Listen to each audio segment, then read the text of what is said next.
জিন্দাবাদ জিন্দাবাদ জিন্দাবাদ হিন্দকাপ জিন্দাবাদ জিন্দাবাদ জিন্দাবাদ খিলঞ্জীয়া শক্তি জিন্দাবাদ জিন্দাবাদ জিন্দাবাদ বীর লাচিত সেনা জিন্দাবাদ জিন্দাবাদ জিন্দাবাদ শৃংখলিয়াক মুক্তি দিয়ক মুক্তি দিয়ক মুক্তি দিয়ক হৰকুমাৰ গগৈক মুক্তি দিয়ক মুক্তি দিয়ক মুক্তি দিয়ক বীৰ লাচিত সেনা দুশ সদস্যক মুক্তি দিয়ক মুক্তি দিয়ক মুক্তি দিয়ক জয় অসম জয় অসম জয় অসম দুশৰো অধিক আপোনালোকৰ মানে সদস্যক হেৰি কৰিছে গ্ৰেপ্তাৰ কৰিছে কি ক'ব নহয় আমাৰ কেন্দ্ৰীয় সমিতিৰ মুখ্য প্ৰশাসনিক সচিব আৰু সাংগঠনিক সচিব হৰকুমাৰ গগৈকে আদি কৰি বিভিন্ন সংগঠনৰ প্ৰায় 11টা সংগঠনৰ বিভিন্ন যুৱকক ইতিমধ্যে আটক কৰি ৰাখিছে তেখেতসকলক বিনা কাৰণতে আটক কৰি ৰাখিছে তেখেতসকলক আমি মুক্তি দিবলৈ দাবী জনাইছো যেতিয়ালৈকে মুক্তি নিদিয়ে তেতিয়ালৈকে আমি কিন্তু বীৰ লাচিত সেনাকে আদি কৰি আমি যিমানকেইটা সংগঠন একত্ৰিত হৈ আছো গোটেই সংগঠনবিলাকে আমি ঐক্যবদ্ধভাৱে আমি সংগ্ৰাম চলাই যাম আৰু এটা কথা হৈছে কি যে আজি কেইদিনমানৰ আগত প্ৰাক্তন ছাত্ৰ নেতা শংকৰজ্যোতি বৰুৱাক বিনা কাৰণত তেখেতৰ ওপৰত কোনো কেছ ৰুজু হোৱা নাছিল নোহোৱা সত্ত্বেও প্ৰশাসনে এটা ভুৱা কেছত তেখেতক গ্ৰেপ্তাৰ কৰি ৰাখিছে তেখেতক বিনা সত্ত্বে অতি সোনকালে মুক্তি দিব লাগিব যেতিয়ালৈকে তেখেতক মুক্তি নিদিয়ে তেতিয়ালৈকে কিন্তু আমি অসমৰ খিলঞ্জীয়া জনসাধাৰণে আমি কিন্তু ঐক্যবদ্ধভাৱে আমি সংগ্ৰাম কৰি যাম তেখেতক মুক্তি নিদিয়ালৈকে আৰু এটা কথা হৈছে কি যে বীৰ লাচিত সেনাৰ অসমে আমি মেলেং মেটেলিত এটা আমাৰ ক্ষেত্ৰ আমি প্ৰস্তুত কৰিছো বীৰ লাচিত সেনাৰ বীৰ লাচিতজনক আমি তাত প্ৰতিষ্ঠিত কৰিছো তাৰ এটা আমাৰ এই ক্ষেত্ৰত আমাৰ টোটেল আমাৰ তাত খৰচ হ'ব প্ৰায় 7 কোটি টকা সেই 7 কোটি টকাৰ বাজেটৰ এটা আমি প্ৰস্তুত কৰা হৈছিল সেই বাজেটৰ এটা অংশ বা তাৰ নিম্নতম কিবা এটা সাহায্য আমি আগবঢ়াবৰ বাবে আমাৰ কেন্দ্ৰীয় সমিতিৰ পৰা আহ্বান জনোৱা হৈছিল সেই আহ্বানকেই মিণ্টু হত্যা নামৰ এজন ব্যক্তিয়ে তেখেতে এইটো আমাৰ দাবী পত্ৰ হিচাপে ঘোষণা কৰি তেখেতে এটা সাংবাদিক মেল দিছে সাংবাদিক নীল এটা ভুৱা বিষয়ত তেখেতে দিছে তেখেতৰ ওপৰত আমাৰ বীৰ লাচিত সেনা অসমৰ বিভিন্ন জিলাত আমাৰ তেখেতৰ ওপৰত কেছ ৰুজু হৈছে তেখেতক এতিয়ালৈকে কিন্তু গ্ৰেপ্তাৰ কৰা নাই আমাৰ কোনোবা এজন যুৱকক আমাৰ বীৰ লাচিত সেনাৰে হওক বা অন্যান্য সংগঠনৰ কোনোবা এজন যুৱকক কিন্তু চৰকাৰে ঘপককে তেখেতসকলক গ্ৰেপ্তাৰ কৰে কিন্তু আজি আমি মিণ্টু হত্যাৰ ওপৰত ইমান কেইখন জিলাই আমি কেছ ৰুজু কৰাৰ পিছতো তেখেতক কিন্তু এতিয়ালৈকে গ্ৰেপ্তাৰ কৰা নাই তেখেতক অতি সোনকালে গ্ৰেপ্তাৰ কৰিবলৈ আমি আহ্বান জনাইছো যেতিয়ালৈকে তেখেতক গ্ৰেপ্তাৰ নকৰিব তেতিয়ালৈকে কিন্তু আমি আমাৰ এই সংগ্ৰাম আমি চলাই যাম এই সংগ্ৰাম চলিছে চলিছে চলিবই জয় অসম জয় অসম জয় অসম অসমীয়া হুঁচিয়াৰ হুঁচিয়াৰ হুঁচিয়াৰ অসমীয়া হুঁচিয়াৰ হুঁচিয়াৰ হুঁচিয়াৰ খিলঞ্জীয়া শক্তি জিন্দাবাদ জিন্দাবাদ জিন্দাবাদ এই জুই চলিছে চলিছে চলিবই এই সংগ্ৰাম চলিছে চলিছে চলিবই জয় অসম জয় অসম জয় অসম জয় অসম অপশক্তি মুৰ্দাবাদ মুৰ্দাবাদ মুৰ্দাবাদ অপশক্তি মুৰ্দাবাদ মুৰ্দাবাদ মুৰ্দাবাদ বিজেপি হুঁচিয়াৰ হুঁচিয়াৰ হুঁচিয়াৰ বিজেপি হুঁচিয়াৰ হুঁচিয়াৰ হুঁচিয়াৰ অসম জিন্দাবাদ জিন্দাবাদ জিন্দাবাদ অসম জিন্দাবাদ লাচিত সেনাৰ সৈনিক টাই আহোম ছাত্ৰ সন্থাৰ বিষয়ববীয়াসকল খিলঞ্জীয়া শক্তিৰ সন্মানীয় বিষয়ববীয়াসকল মোৰ জ্যেষ্ঠসকল খিলঞ্জীয়া ব্যক্তিসকল এই নকছাৰীবাসী ৰাইজ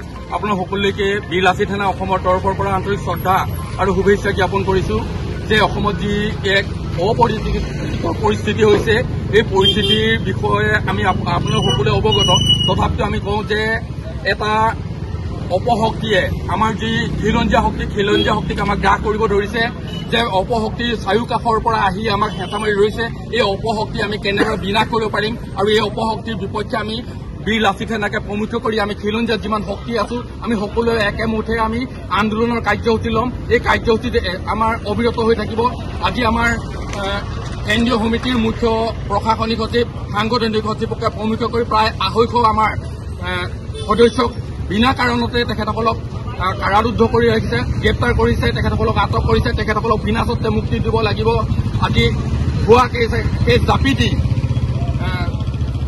প্ৰাক্তন ছাত্ৰ নেতা শংকৰজ্যোতি বৰুৱাক গ্ৰেপ্তাৰ কৰি ৰাখিছে তেখেতক বিনা সত্ত্বে মুক্তি দিব লাগিব মিণ্টু হত্যা নামৰ এজন ব্যক্তিয়ে যিজন ব্যক্তিয়ে নেকি বীৰ লাচিত সেনাৰ বিপক্ষে এটা ভুৱা তেখেতে তথ্য দিয়ে তেখেতকে এটা গোচৰ কৰিছে তেখেতকো আমি অতি শীঘ্ৰে আমাৰ বীৰ লাচিত সেনা অসমৰ প্ৰতিখন জিলাতে আমাৰ যেনেদৰে কেছ ৰুজু হৈছে সেই কেছ ৰুজু হোৱাৰ ভিত্তিত তেখেতক অতি সোনকালে গ্ৰেপ্তাৰ কৰিব লাগে আৰু গ্ৰেপ্তাৰ কৰি তেখেতক কাৰাৰুদ্ধ কৰিব লাগে। এই গোটেই দাবীখিনি আমাৰ আছে আৰু এই দাবীখিনি আমাৰ যেতিয়ালৈকে মানি নল'ব তেতিয়ালৈকে আমি বীৰলাচি থানাৰ লগতে আমি আমাৰ যিমানকেইটা আমি সংগঠন আছো গোটেই সংগঠনখিনি আমি ঐক্যবদ্ধভাৱে আমি সংগ্ৰাম কৰি যাম আৰু এই সংগ্ৰাম আমাৰ অব্যাহত হৈ থাকিব। মিণ্টু শইকীয়া বোলা এজন যিজন ব্যক্তি মেনেজাৰ তেওঁ মানে কৈছে যে বীৰলাচি থানাৰ 7 কোটি টকা তেওঁলোকে মানে ডিমাণ্ড কৰিছে, কি ক'ব? আচলতে এই মিণ্টু শইকীয়া মই দেখুৱাইছো, আমি এই কাৰণ লৈছো এই মিণ্টু শইকীয়া আছে এজন বদন, গম পাইছেনে? আৰু এই বদনজনক সহায় কোনে কৰিছে জানেনে? এচাম মানহেনা কোন পৰিব এতিয়া আপোনালোকে অসম ৰাইজে বিবেচনা কৰিব দেই। এইজন হৈছে বদন, অসমৰ বদন। আমি 3জন তাত আমি পেট্ৰল ডিপোত থাকোঁতে স্বতঃস্ফূৰ্তভাৱে আপোনালোকক কৈছে যে বদন 3জন আছিলে, তাৰে এজন এয়া মিণ্টু শইকীয়া প্ৰকৃত বদনজন। আৰু লগত আছে মানহেনা কোন পৰিব এতিয়া আপোনালোকে চিন্তা কৰক। মানহেনা আমাৰ এতিয়া মানহেনা বুলি ক'লে অসমৰ ৰাইজে অলপ চিন্তা কৰিব দে, মানহেনা কোন কৰিলে? আচলতে আমি নিজে জাতি ভাই, আমাৰ অসম পুলিচত যিসকল আছে সেইখন আমি নিজৰ জাতি ভাই নহয় নেকি, অসমীয়া নহয় নেকি? তেখেতসকলক আমি মানহানা বুলি আখ্যা দিবলৈ বাধ্য হ'ম। কাৰণ কি প্ৰত্যেকজন অসমীয়া ল'ৰাই খিলঞ্জীয়া ল'ৰাই অসম পুলিচত আছে। আৰু সেইসকলে কি কৰি আছে, যিসকলে আজি এই গণতন্ত্ৰৰ দেশত যিটো আমাৰ গণতন্ত্ৰ চলে, সেই গণতন্ত্ৰৰ দেশত মানে অগণতান্ত্ৰিক ৰাজতন্ত্ৰ চলাইছে। এতিয়া ল'ৰাসকলে আমি কোনোবাই ডিব্ৰুগড়লৈ যাব লগা হৈছে, দুলীয়াজান যাবলৈ বাটতে ৰখাইছে। আচলতে এইটো কি? এটা গণতান্ত্ৰিক দেশ এখনত যে যিসকলে মানুহ বাটতে ৰখাই পিনি যে পণবন্দী কৰি ৰাখিছে, এইটো কি মানে? এইটো কি? এইটো কিহৰ গুণ্ডাগিৰি? সেই গুণ্ডাগিৰিটো নাশ হ'ব লাগিব আৰু এই গুণ্ডাগিৰি নাশ হ'বলৈ বিজেপি চৰকাৰ নাশ কৰিব লাগিব আচলতে প্ৰকৃততে। আৰু এয়া প্ৰথম কথা, বদন আৰু মানহেনা যেতিয়া একেলগে থাকিব অসম ধ্বংস হ'ব। আৰু মই অসম আৰক্ষীসকলক প্ৰত্যেকজন জোৱানক, খিলঞ্জীয়া জোৱানসকলক মই এটা কথা কওঁ, আমাৰ যেতিয়া ভাষা নষ্ট হ'ব আপোনালোকে ক যেতিয়া কৰিবলৈ পাহৰিব, তাৰ পাছত কিন্তু অসমৰ ৰাইজক দুখ কৰিলে, জাতীয় সংগঠনক দুখ কৰিলে নহ'ব। আপোনালোকে এই কথাটো স্পষ্টভাৱে জানক। প্ৰত্যেকজন অসম পুলিচক মই প্ৰত্যেকজনক কৈছো, আপোনালোকে খিলঞ্জীয়া হয়, আপোনালোকে খিলঞ্জীয়া পক্ষত থাকিব লাগে নাই, সেই মানুহে বিহাৰী গ্ৰুপৰ লগত থাকিব লাগে। আপোনালোকে চেষ্টা কৰিব, জানিব, বুজিব। কাৰণ যেতিয়া ভাষা হেৰাব আপোনালোকৰ ল'ৰা ছোৱালীয়ে ক খ পঢ়িব নাজানিব, তেতিয়া বুজি পাব আপোনালোকে জাতীয় সংগঠনে কি কৰিছিলে। এতিয়াতো আপোনালোকে হাঁহি আমাৰ প্ৰত্যেকজন ল'ৰা আজি ডিব্ৰুগড়লৈ যোৱাতে আমাৰ এৰেষ্ট কৰিছে। আপোনালোকে লাজ নালাগে? আপোনালোকক কিয় লাজ লাগিব আপোনালোক? কাৰণ আপোনালোকে পলচ চেলাকা হ'ল। আপোনালোকে জানিব লাগে এটা ল'ৰা আমাৰ তাত কি কৰিছে। আজি সংঘজ্যোতিৰ পৰা বিনা চৰ্তত এজাহাৰ তাৰ নাম নাই, তেখেতৰ নাম নথকা চৰ্তত এৰেষ্ট কৰিছে পুলিচে। আৰু কাৰ চৰ্তত চৰাইচাত কৰিছে? ক'ৰ চৰ্তত চৰাইত কৰিছে? আপোনালোকে অন্ততঃ ভাবিব। মই অসম পুলিচক বিনম্ৰতাৰে অনুৰোধ কৰিছো, আপোনালোকে যদি খিলঞ্জীয়া হয় জাতিৰ হকে থিয় দিয়ক।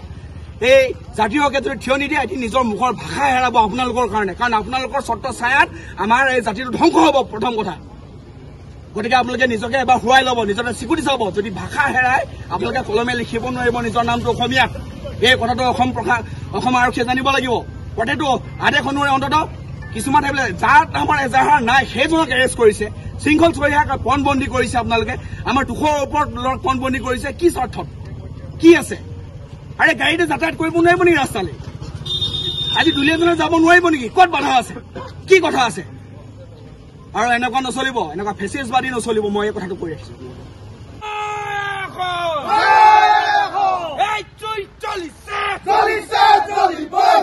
সংগ্ৰাম চলিছে,